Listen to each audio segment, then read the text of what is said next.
د سویلي پښتونخوا په پراخ نفوسه ولسوالۍ چمن کې د افغان په نامه سوداګریز مارکیټ.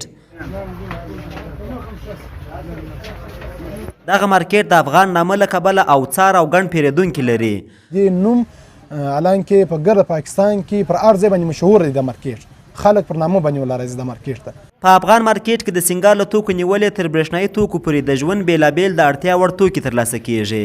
په افغان مارکیټ کې د دې نوم په دې کې جوسران، استریان، ترمازونه، مثال د کور ضرورت سامانونه هر شی په دې کې شته او الکترونیک سامان هر شی کې میلاویږي.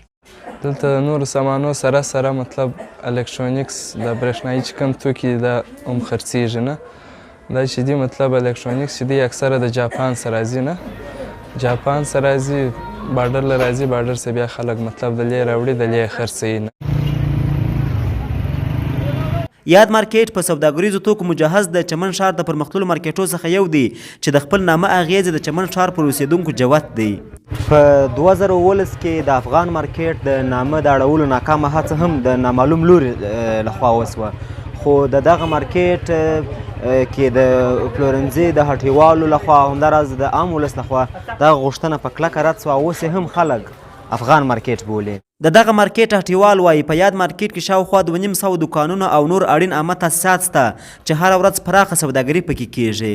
دغه افغان مارکیټ چې دی دا مکمله ګرد کاسمیټکس، دا مکمل میکس دی. دا کاسمیټکس سلو، کراکري سامان سلو او پارسلو، سوټکیسونو دا شان سوله او دغه سلو، جاپاني سامان سو، الکترونیکس ټوټل سامان سو، دا شانګره دلې موجوده سته. د افغان مارکیټ 45 سلنه دوکانونه د چمن ښاروالۍ او پاته 55 سلنه یې د عامو خلکو اړوند دي. دغه مارکیټ د بیلابیلو توکو د واردات او صادرات لپاره یو ښه ادرس دی چې د ښه اقتصاد د ودې لامل ګرځي. افغان مارکیټ د چمن ولسوالۍ مرکز مال سړک ته څیر موقعیت لري چې هره ورځ له سهار تر ماښامه د خپلو پیرودونکو پر مخ پرانیستی وي. سمیع الله غفران، نن ویسل، جنوبي پښتونخوا.